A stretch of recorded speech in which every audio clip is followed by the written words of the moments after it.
second grade. We're picking back up in James and the Giant Peach. We're going to start on chapter 26 today. The centipede, who had begun dancing wildly around the deck during the song, had suddenly gone too close the downward curving edge of the peach, and for 3 awful seconds he had stood teetering on the brink, swinging his legs frantically in circles in an effort to stop himself from falling over backward into space. Teetering, by the way, means balanced. He stood balancing.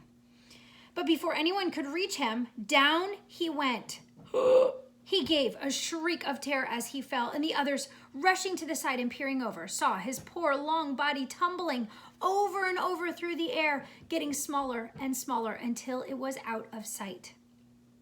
"Silkworm!" yelled James. "Quick, start spinning!" The silkworm sighed, for she was still very tired from spinning all that silk for the seagulls, but she did as she was told. "I'm going down after him," cried James, grabbing the silk string as it started coming out of the silkworm and tying the end of it around his waist.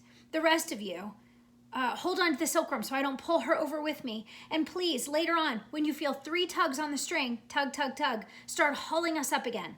He jumped, and he went tumbling down after the centipede, down, down, down toward the sea below, and you can imagine how quickly the silkworm had to spin to keep up with the speed of his fall. "Well, we'll never see either of them ever again," cried the ladybug. Oh dear, just when we were all so happy too." Miss Spider, the glowworm, and the ladybug all began to cry. So did the earthworm. "I don't care a bit about the centipede," the earthworm sobbed, "but I really did love that little boy." Very softly, the old green grasshopper started to play the funeral march on his violin, and by the time he had finished, everyone, including himself, was in a flood of tears, crying. Suddenly, there came 3 sharp tugs on the rope. Tug, tug, tug. "Pull!" shouted the old green grasshopper. "Everyone, get behind me and pull!" There they are, pulling.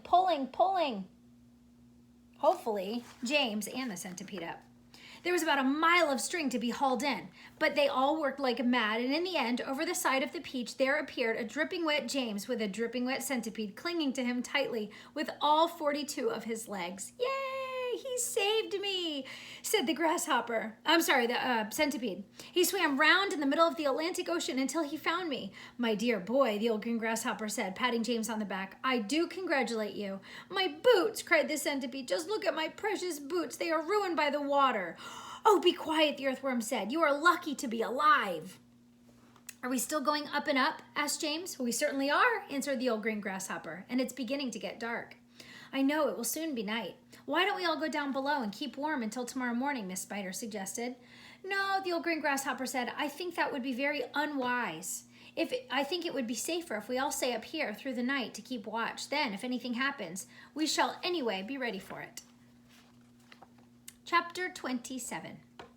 James Henry Trotter and his companions crouched close together on top of the peach as the night began closing in around them. Clouds like mountains towered high above their heads on all sides, mysterious, menacing, overwhelming. Gradually it grew darker and darker, and then a pale 3/4 moon came up over the tops of the clouds and cast an eerie light, which kind of means a little creepy, over the whole scene.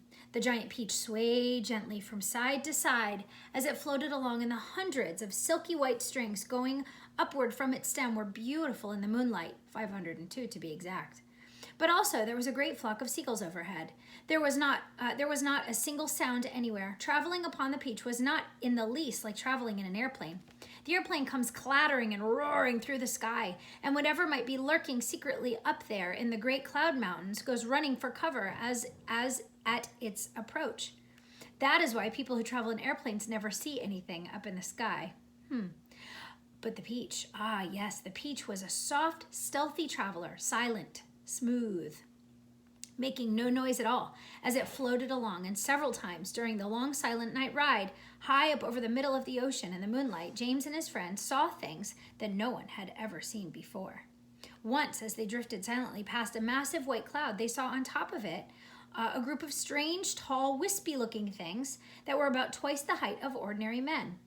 They're very tall. They were not easy to see at first because they were almost as white as the cloud itself. There's the night sky. Beautiful, the peach floating by from the birds. But as the peach sailed closer, it became obvious that these things were actually living creatures, tall, wispy, wraith-like, shadowy white creatures who looked as though they were made out of a mixture of cotton wool and candy floss and thin white hairs. Ooh, the ladybug said, I don't like this at all. Shh, James whispered back. Don't let them hear you. They must be cloud men. Cloud men, they murmured, huddling closer together for comfort. Oh dear, oh dear. I'm glad I'm blind and I can't see them, the earthworm said, or I would probably scream. Well, I hope they don't turn around and see us, Miss Spider stammered. Do you think they would eat us? The earthworm asked. Well, they would eat you, the centipede answered, grinning, and they would cut you up like salami and eat you in thin slices. Ugh. The poor earthworm began to quiver all over with fright. But what are they doing? The old green grasshopper whispered. I don't know, James answered softly. Let's watch and see. The cloud men were all standing in a group, and they were doing...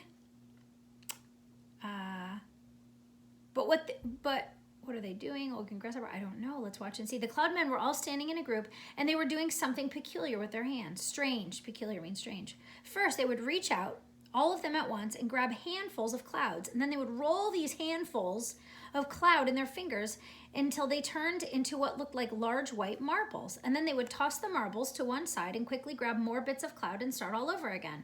It was very silent and mysterious. The pile of marbles beside them kept growing, larger and larger. Soon, there was a truckload of them there at least. They must be absolutely mad, the centipede said. There's nothing to be afraid of here. Be quiet, you pest, the earthworm whispered. We shall all be eaten if they see us. But the cloud men were much too busy with what they were doing to have noticed the great peach floating silently up behind them. Then the watchers on the peach saw one of the cloud men raising his long wispy arms above his head, and they heard him shouting, All right, boys, that's enough. Get the shovels. And all the other cloud men immediately let out a strange, high-pitched whoop of joy and started jumping up and down and waving their arms in the air. Then they picked up enormous shovels and rushed over to the huge pile of marbles and began shoveling them as fast as they could over the side of the cloud into space. Down they go. And they chanted this as they worked. Down they go, hail and snow, freezes and sneezes, and noses will blow. It's hailstones, whispered James excitedly. They've been making hailstones, and now they're showering them down onto the people in the world below. Hailstones, the centipede said. That's ridiculous. This is summertime. You don't have hailstones in summertime. They were practicing for winter, James told him. I don't believe it, shouted the centipede, raising his voice. And here's a picture of them. Shoveling hailstones. Shh, the others whispered. And James said softly, For heaven's sake, centipede, don't make so much noise. The centipede roared with laughter. Those imbeciles couldn't hear anything, he cried. They're deaf as doorknobs. You watch. And before anyone could stop him, oh no, centipede, he had cupped his front feet over his mouth and was yelling at the cloud men as loud as he could. You fools! You nincompoops! You half-wits! You blunderheads! You fools! What on earth do you think you're doing over there? The effect was immediate. The cloud men jumped around as if they had been stung by wasps. Oh no. And when they saw the great golden peach floating past them not 50 yards away in the sky, they gave a yelp of surprise and dropped their shovels to the ground. Oh no. And there they stood with the moonlight streaming down over all of them, absolutely motionless, frozen, like a group of tall white hairy statues staring and staring at the gigantic fruit as it went sailing by. The passengers on the peach, all except the centipede, sat frozen with terror, looking back at the cloudmen and wondering what was going to happen next. Now you've done it, you loathsome pest, whispered the earthworm to the centipede. I'm not frightened of them, shouted the centipede, and to show everybody once again that he wasn't, he stood up to his full height, and started dancing about and making insulting signs at the cloudmen with all 42 of his legs. This, evidently made them very angry. The cloudmen, beyond belief, all at once they spun around and grabbed great handfuls of hailstones and rushed to the edge of the cloud. And started throwing them at the peach, shrieking with fury all the time. Look out, cried James. Quick, lie down, lie flat on the deck. It was lucky they did. A large hailstone can hurt you as much as a rock or a lump of lead if it's thrown hard enough. And my goodness, how those cloudmen could throw. The hailstones came whizzing through the air like bullets from a machine gun, and James could hear them smashing against the sides of the peach and burying themselves in the peach flesh with horrible, squelching noises. Plop, plop, plop, plop. And then ping, ping, ping as they bounced off poor ladybug's shell because she couldn't lie as flat as the others. And then crack as one of them hit the centipede right in the nose. And crack again as another one hit him somewhere else. Ow, he cried, ow! Oh, stop, stop, stop, stop! But the Cloudmen had no intention of stopping. James could see them rushing about on the cloud like a lot of huge hairy ghosts picking up hailstones from the pile, dashing to the edge of the cloud, hurling the hailstones at the peach, dashing back again to get more. And then, when the pile of stones was all gone, they simply grabbed handfuls of cloud and made as many more as they wanted, and much bigger ones now, some of them as large as cannonballs. Quickly, cried James, down the tunnel or we'll all be wiped out. There was a rush for the tunnel entrance, and half a minute later, 30 seconds, everybody was safely downstairs into the Stone of the Peach, trembling with fright and listening to the noise of the hailstones as they came crashing against the side of the peach. I'm a wreck, groaned the centipede. I am wounded all over. Well, it serves you right, said the earthworm. Would anybody kindly look to see if my shell is cracked, the ladybug said. Give us some light, shouted the old green grasshopper. I can't, wailed the glowworm. They've broken my bulb. Then put in another one, the centipede said. Be quiet a moment, said James. Listen, I do believe they're not hitting us anymore. They all stopped talking and listened. Yes, the noise has ceased, which means stopped. The hailstones were no longer smashing against the peach. We've left them behind. The seagulls must have pulled us away out of danger. Hooray, let's go up and see. Cautiously, carefully, with James going first, they all climbed back up the tunnel. James poked his head out and looked around. It's all clear, he called. I can't see them anywhere. Chapter 28. One by one, the travelers came out again onto the top of the peach and gazed carefully around. The moon was still shining as brightly as ever, and there were still plenty of huge shimmering cloud mountains on all sides. But there were no cloudmen in sight now. The peach is leaking, shouted the old green grasshopper, peering over the side. It's full of holes and the juice is dripping out everywhere. Well, that does it, cried the earthworm. If the peach is leaking, then we will surely sink. Don't be a fool, the centipede told him. We're not in the water now. Oh, look, shouted the ladybug. Look, look, look, over there. Everybody swung around to look. In the distance and directly ahead of them, they now saw a most extraordinary sight. It was kind of an arch, a colossal, which means gigantic, curvy-shaped thing that reached high up into the sky and came down again at both ends. The ends were resting upon a huge flat cloud that was as big as a desert. Now, what in the world is that? Asked James. It's a bridge. It's an enormous hoop cut in half. Oh, it's a giant horseshoe standing upside down. Stop me if I'm wrong, murmured the centipede, going white in the face. But might those not be cloud men climbing all over it? Oh, no. There was a dreadful silence. The peach floated closer and closer. They are cloud men. There are hundreds of them, thousands, millions. I don't want to hear about it, shrieked the poor blind earthworm. I'd rather be at the end of a fish hook and be used as bait than come up against those terrible creatures. Please, please, please, please keep quiet, whispered James. It's our only hope. They crouched very still to the top of the peach, staring at the cloud men. The whole surface of the cloud was literally swarming with them. Thousands. And there were hundreds more up above, climbing about on that monstrous, crazy arch. But what is that thing, whispered the ladybug, and what are they doing to it? I don't care what they're doing to it, the centipede said, scuttling over the tunnel entrance. I'm not staying up here. Goodbye. The rest of them were too frightened or too hypnotized by the whole affair to make a move. Hypnotized just means watching intently, waiting to see what's going to happen.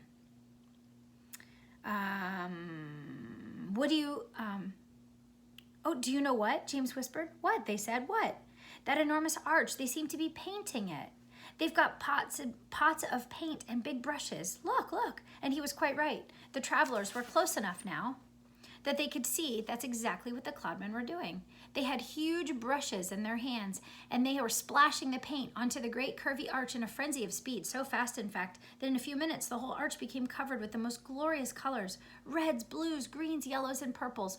It's a rainbow, everyone said at once. They are making a rainbow. Oh, isn't it beautiful? Just look at those colors. Centipede, they shouted, you must come up and see this. They were so enthralled, which means focused, by the beauty and brilliance of the rainbow that they forgot to keep their voices low any longer. The centipede poked his head cautiously out of the tunnel entrance. Well, well, well, he said, I've always wondered how those things were made. But why all the ropes? What are they going to do with those ropes? Good heavens, they were pushing it off the cloud, cried James. There it goes. They're lowering it down to the earth with ropes. And I'll tell you something else, the centipede said sharply. If I'm not greatly mistaken, we ourselves are going to bump right into it. Bless my soul, he's right, the old green grasshopper exclaimed. The rainbow was now dangling in the air below the cloud. The peach was also just below the level of the cloud, and it was heading directly toward the rainbow, traveling rather fast. We are lost, Miss Spider cried, wringing her feet again. The end has come. I can't stand it, wailed the earthworm. Tell me what's happening. We're going to miss it, shouted the ladybug. Oh, no, we're not. Yes, we are. Yes, yes, no. Oh, my heavens. Hold on, everybody, James called out. Oh, boy. That's a bummer. Crashing right through the middle of that rainbow that they're painting right now. James called out, and suddenly there was a tremendous thud as the peach went crashing into the top part of the rainbow. This was followed by an awful splintering noise as the enormous rainbow snapped right across the middle and became two separate pieces. The next thing that happened was extremely unfortunate. The ropes that the cloud men had been using for lowering the rainbow got tangled up with the silk strings that went up from the peach to the seagulls. The peach was trapped. Panic and pandemonium broke out among the travelers, and James Henry Trotter, glancing up quickly, saw the faces of 1,000 furious cloudmen peering down at him over the edge of the cloud. The faces had almost no shape at all because of the long white hairs that covered them. There were no noses, no mouths, no ears, no chins, only the eyes that were visible in each face. Two tiny little black eyes, glinting malevolently through the hairs. Oh, angrily. They are so upset. Then came the most frightening thing of all.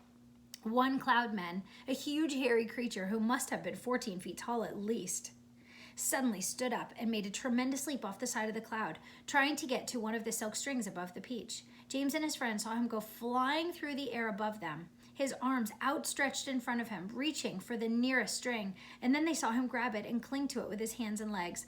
And then very, very slowly, hand over hand, he began to come down the string. Mercy, help, save us, cried the ladybug. He's coming down to eat us, wailed the old green grasshopper. Jump overboard. Then eat the earthworm first, shouted the centipede. It's no good eating me, I'm full of bones. Centipede, yelled James. Quickly, bite through that string, the one he's coming down on. The centipede rushed over to the stem of the peach and took the silk string in his teeth and bit through it with one snap of his very sharp jaws. Immediately, far above them, a single seagull was seen to come away from the rest of the flock and go flying off with a long string trailing from its neck. And there is a picture.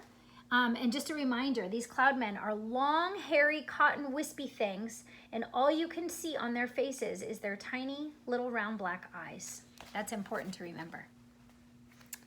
The rest of the flock can go flying off. So this one seagull just got disattached, long string trailing from its neck and clinging desperately to the end of the string, shouting and saying very bad words with anger, was the huge, hairy cloudman. Up and up he went, swinging across the moonlit sky, and James Henry Trotter, watching him with delight, said, my goodness, he must weigh almost nothing at all for one seagull to be able to pull him up like that. He must be made of just hair and air. The rest of the cloudmen were so flabbergasted, confused, and blown away at seeing one of their company carried away in this manner that they let go of the ropes they were holding. And then, of course, down went the rainbow, both halves of it together, tumbling toward the earth below. This freed the peach, once again, which at once started sailing away from the terrible cloud. But the travelers were not in the clear yet. The infuriated cloudmen jumped up and ran after them along the cloud, pelting them mercilessly with all sorts of hard and horrible objects: empty paint buckets, paintbrushes, step ladders, stools, saucepans, frying pans, rotten eggs, dead rats, bottles of hair oil, anything those brutes could lay their hands on came raining, down upon the peach. One cloudman, taking very careful aim, tipped a gallon of thick purple paint over the edge of the cloud, right onto the centipede himself. The centipede screamed with anger. My legs, he cried. They are all sticking together. I can't walk. My eyelids won't open. I can't see. And my boots are ruined. But for the moment, everyone was far too busy dodging things that the cloudmen were throwing to pay any attention to the centipede, who was screaming and covered in purple paint. The paint is drying, he moaned. It's going hard. I can't move my legs. I can't move anything. Well, you can still move your mouth, the earthworm said, and that is a great pity. James, bawled the centipede, please, please help me. Wash off this paint, scrape it off, anything. We're gonna stop there for today. We're gonna pick up chapter 29 tomorrow. What a crazy chapter, Cloud Men, weird. All right, have a great